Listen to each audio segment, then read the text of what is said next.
actually don't even have what I want to talk about today. Imagine that. Hi, I'm Taylor-Alexis. Welcome to my channel. If you're returning, thank you for coming on back. I create wedding videos and documentaries, but specifically on this channel, I create videos about life lessons that I've learned throughout my early 30s. If that's your jam, make sure to hit that subscribe button so you can get all the weekly content and you could be my internet cousin. It'll be fun. Today's topic is about alignment. Alignment looks different for everybody, but I'm only going to tell you what I've been through. So lately, I think for maybe about a month or so, or maybe most of 2023, I've been having like these small little signs of my path, right? I've been seeing a lot of the angel numbers. So I kind of looked it up to see like, okay, what's going on? Why do I keep seeing this? But I realized that I went through a little bit of a spiritual awakening, and I don't know. I usually tap into the universe and kind of ask for signs if I'm going in the right path, if I should be doing this or I shouldn't be doing this, or, you know, asking God to remove people that should be in my life or shouldn't be in my life, that kind of stuff. But I was also getting bird visits. This bird would come to my balcony daily. Okay, bird, what are you trying to tell me? Like, what's going on? So I looked it up, and basically if you have these bird visits, it's just that your life is about to change. It symbolizes like rebirth and hope and faith and all that. And I'm like, I can get with it. Because I felt like there's been a lot of turmoil in my life that I just kind of wanted to start anew.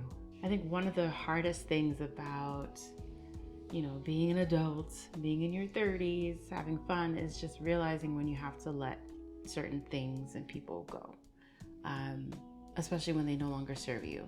And that might be hard because maybe you've had these relationships for years, maybe decades. You know, maybe this person has seen you grow up, right? Maybe this person has seen you make all these mistakes and all of this, you know, craziness in your life, and you're like, well, how can I do life without you? But sometimes it just gets to that. And that's okay, because everybody can't go, right? In order to elevate, there requires a level of isolation. So, you know, sometimes if you think your world is like being destroyed, okay? I can't think of anything else, but I'm gonna be super dramatic with that one. Sometimes it's a setup for something greater. And I personally have felt that way maybe since like 2019. I just felt like things were just all over the place. Like, yeah, I was in school, I was working full time, I was in a relationship, I was ending friendships, starting new friendships. It was just like, it was a lot. And it really wasn't until this year that I realized that this was meant to be. This was the isolation, right? Just the focus. And I mean, I'll get into that later in some other videos. No tea spilling, I'm not about that. Like, listen, again, a life of privacy is where I'm at. People don't talk enough about the grieving process when you do let go of things. Like, you know that that's the right decision, that you gotta let go, let God, but there's just this piece of sadness that you have, it's like in your heart, that you're like, oh man, like you're thinking about all the good times, or, you know, you're thinking about potential, what it could have been, you know, especially with like dating. Oh my God. I already said, I'm like, look, I am not the situationship girl. I can't do it. Like, anyhow you make me feel cheap or less than, I'm out. I don't know, maybe I'm a track star or whatever, but look, I just can't do it. It's like, are we, you know, am I your wife or not? With all of this time to kind of process the loss and grieve the loss of whatever I let go, I've also realized that I found so much clarity. Like, I began to make these changes in my life of like, all right, Tay, what do you want? Who's holding you back? Because it's only you right now. You know what I mean? Hold that thought. That's not to say that I'm only talking about dating with letting things go. Friendships too. Shit happens, okay? Shit happens. In that time of grieving, you're also opening up your world to more, right? You guys ever seen that picture where it's like, that's essentially what it is. It's like, yes, you may be sad about this little teddy bear, but you're gonna get a bigger teddy bear and you're gonna love it. or you'll grow to love it. And I think also in that, when you find your clarity and you figure out like what it is that you're here for, or what you want to do, or you dream of those delusional dreams about where your life is going to be in like the next 5 years or so, you also find people that are either going through their own spiritual awakening, or they're kind of aligned with themselves too. And I think a lot of the times when you are so chaotic and you don't have time to think, or you don't have time to just sit and be still, it's hard to see where you're supposed to be. That's a bar. That's a bar. Okay, she's a rapper. When you do have that stillness, then you can like really manifest. And I never actually really believed in that. I was like, manifest. Like I was so against doing the, what do you call those? Collages at the beginning of the year. Vision boards. I was so against it. I was just like, I love real arts and crafts. This isn't real, blah, blah, blah, blah, blah. And it wasn't until I started doing it that things were happening, right? And it was freaky, because I actually got to a point where I'm like cutting out things. I really like to collage in my spare time. When I'm cutting out things and I'm trying to make it all artsy fartsy, but I put together like pieces of what I wanted, but I never actually glued them to the board. And then when some of those things started coming true, I was like, oh shit, maybe I should try gluing it down and seeing what could really happen, right? Like just,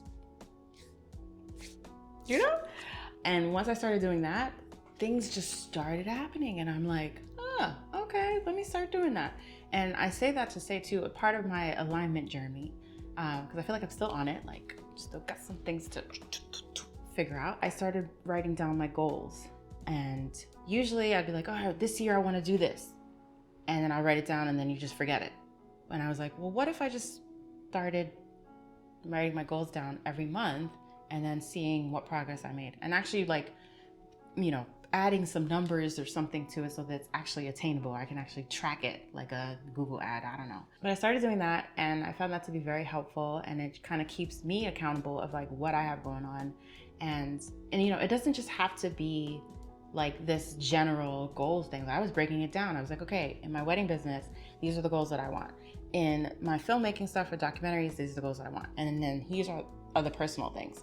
That includes like, you know, I don't know, nail growth, skincare, you know, relationships, love, babies, all that, right? So, you know, just kind of thinking about what it is that I want, because man, back in like 2017, 2018, when I was doing YouTube, I am a totally different girl. That girl was unhinged. I love her, but that girl was unhinged. And now I feel like a lot more focused, a lot more calm, a lot more emotionally regulated. We'll get to that one day.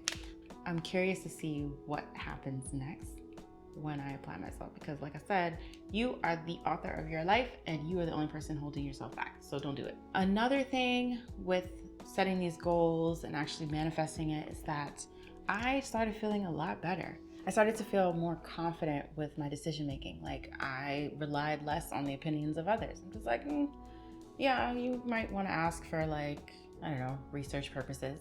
But when I started becoming aligned with myself and who I am at my core, I'm like, oh, I'm standing on these decisions. Oh, I'm standing on this belief, this moral, this value, standing on it. And, you know, even when bad things were happening, I'm just kind of like, I'll be all right. You know, like we're just going to pivot. I told you, pivot, queen. When you are aligned, you attract whatever it is that you want. When you start chasing stuff, you are going to repel it. It's going to run away from you. The universe is going to hear that or see it and be like, girl, what are you doing? We don't do that. And then you start to glow. Like it's a different life, honey. I say, you know, always kind of look for those signs. If you do pray for alignment, pray for purpose, pray for vision, plan, and discipline. Look at that. I'm telling you, I wanted to be a teacher. I swear. I really wanted to be a teacher. I just don't remember what happened and how I got to accounting, but callbacks are everything, because these are what? Lessons, life lessons. So in conclusion, letting go of people and things that no longer serve you is okay, and it's gonna happen, and you have to trust that you are making room for more. Okay. Also, when you are aligned, you tend to find your clarity and your purpose. You tend to be a little bit more disciplined and figuring out, what's the next steps for your life, because you are the author. Thank you so much for watching this video today on alignment. If any of this made sense and this is your jam, make sure to subscribe, and I'll see you back here on Tuesday. I'm Taylor-Alexis. Bye.